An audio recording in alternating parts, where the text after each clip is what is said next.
Yes, I got the Phoenix.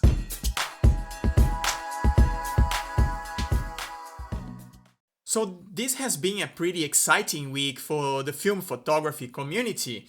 On the 1st of December, Harman Technologies has introduced the new C41 film, the Phoenix. And this is great news. This is great news for anyone into film photography because it's the first brand new emotion, C41 emotion that has come to the market, I would say, in the past few decades. And that couldn't be more exciting, especially when we look how the market has been going, all the C41s that we've been losing over this time. And yeah, it's so refreshing to see that Harman slash Ilford are committed to bring the C41 and keep them coming. That cannot be any short than great news for the film community. First of all, the Phoenix is an experimental limited edition that Harman put it out. So we need to understand that is still going to develop and develop a lot.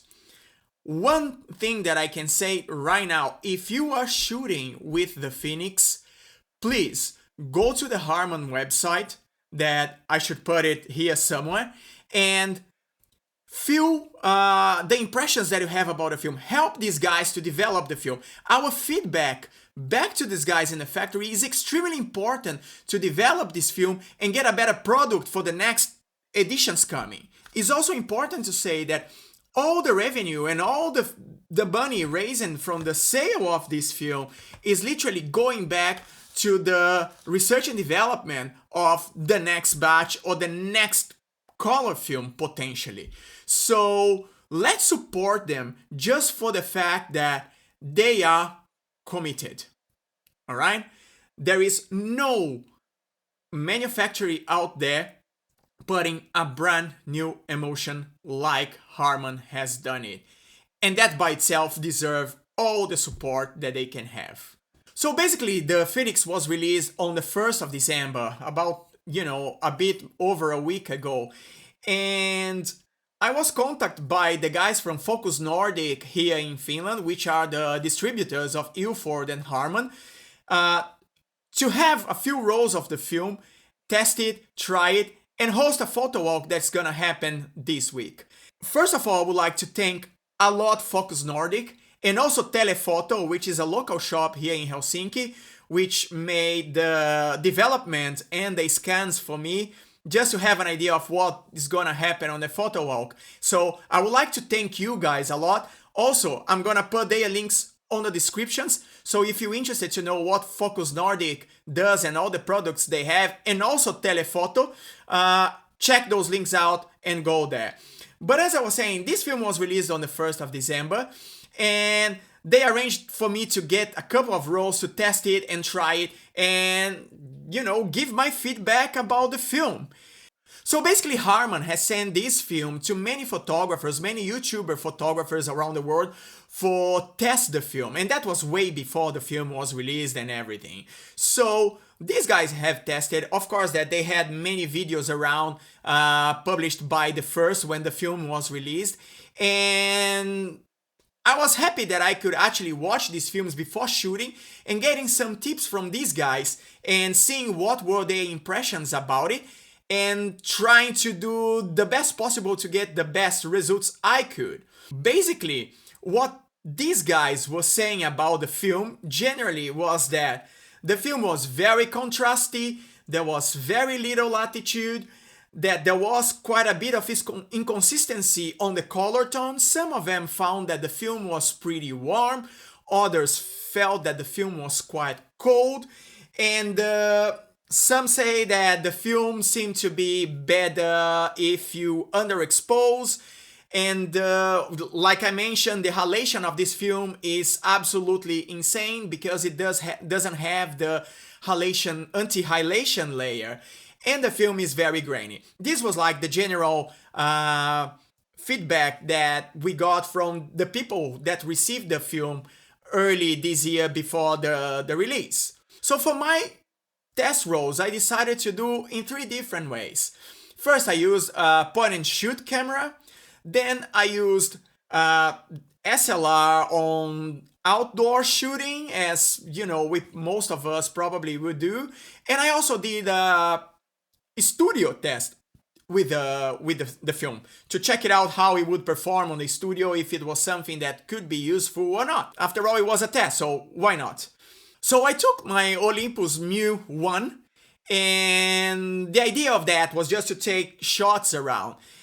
And the impression that I got from the Mu was that I had quite a bit of problems. And with that said, the problems that I had, I believe that was due to how the camera was reading the light on the scene. The problem is that when I was trying to shoot anything that had a bit more, let's say, a more contrasty scene, and maybe a bit more light on the back, and I was expecting to get more light on the front, the camera wouldn't meter for what I was hoping for. But then again, it's a point and shoot, it's an automatic camera, it's deciding things for me. But in a way, that was exactly my goal, to test how that would perform on a point and shoot camera, as quite many people might actually use the film on a point and shoot. So these are the results I got.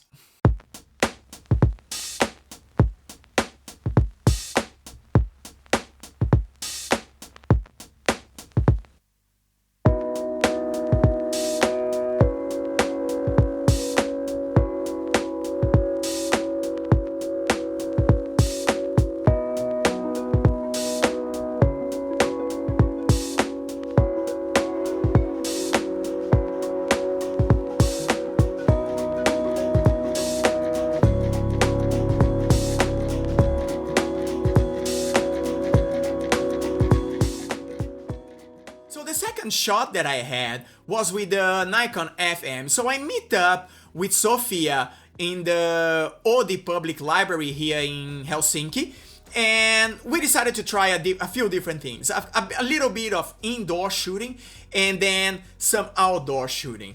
The indoor shooting, seems to have happened the same problem that I had with the point and shoot.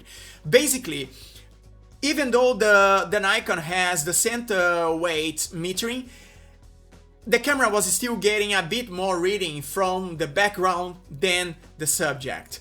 That makes me believe that if I was using a light meter to actually read the proper light on the subject, on the model, I would have probably get it right, and it wouldn't have had much of a problem. The other side is that most likely I would have had a lot of overexposure from the light on the back, and it would incur quite a bit of the halation nature that this film has. But anyway, it was the Independence Day here in Finland, and it was a beautiful day. We were lucky enough to have some pretty awesome shots outdoors, and this was exactly where the film kind of presented itself in a funny way. Although a lot of people presents it, like I was mentioning, one of the characteristics being the saturated colors, the contrasty thing. Every time when I had a scene where where I was like in even light and not much contrast and everything, the film seemed pretty flat with not much contrast differences, and very pleasing, really nice, beautiful colors. I really like it, and I wasn't expecting for that. I was expecting that the colors would, pop and be right on the face, but it didn't happen. I was very surprised on the best possible way when I got the films, and that's the proof that this film can also be used for portraiture or some other scenes that, as long as you avoid the harsh light, it will work and is not going to saturate the colors that much or add extra contrast. It's also important to mention that for this shoot, what I did is that I overexposed everything one stop. So I set my camera to 100 ISO. So I was overexposing everything a little bit, and like I said, the colors turned out really nice, really beautiful, especially the ones in even light. So I couldn't be happier with those results.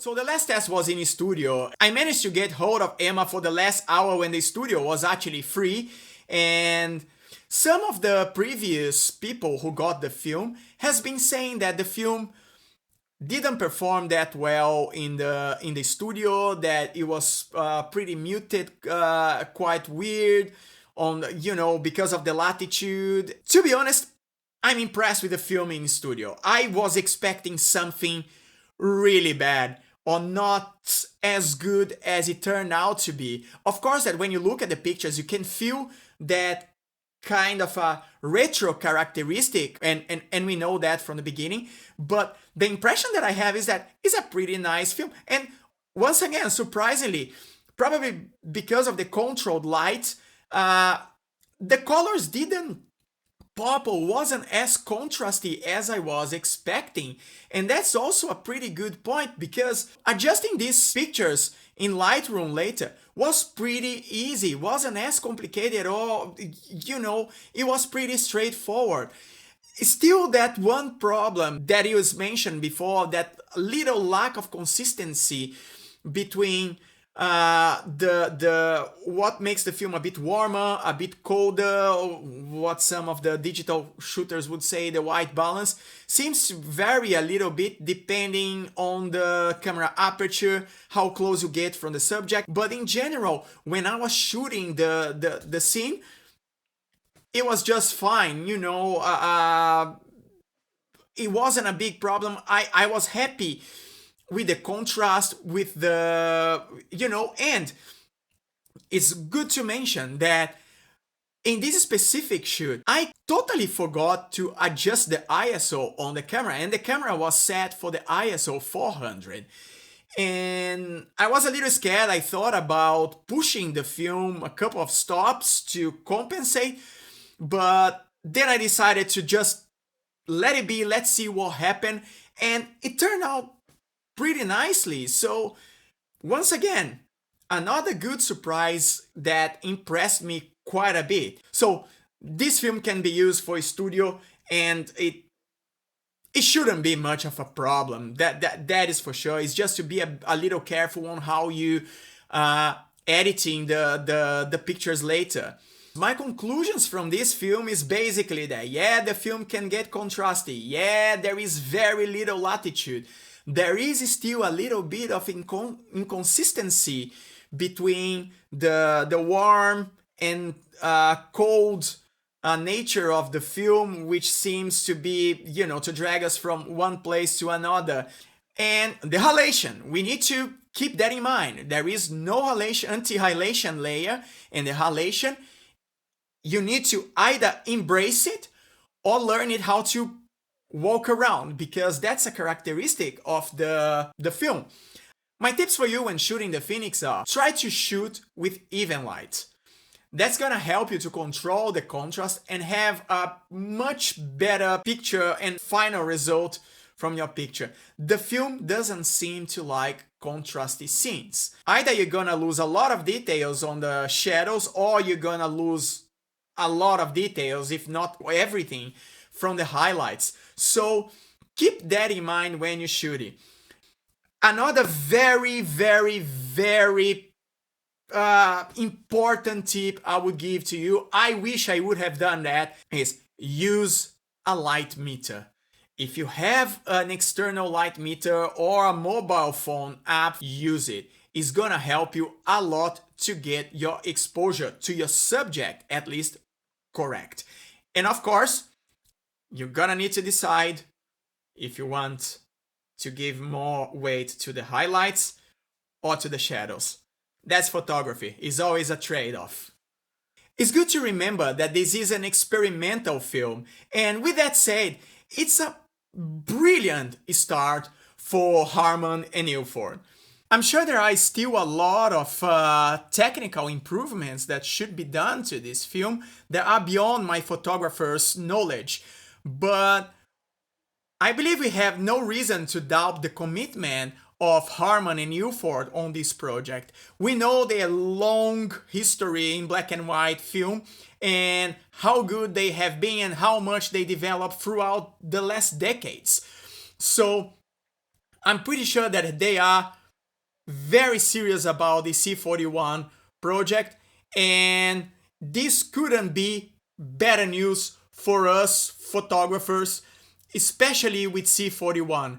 As we all know, in the past years, we've been having a lot of cuts from the other mass producers, and it's important that C41 keeps around, and above all, affordable.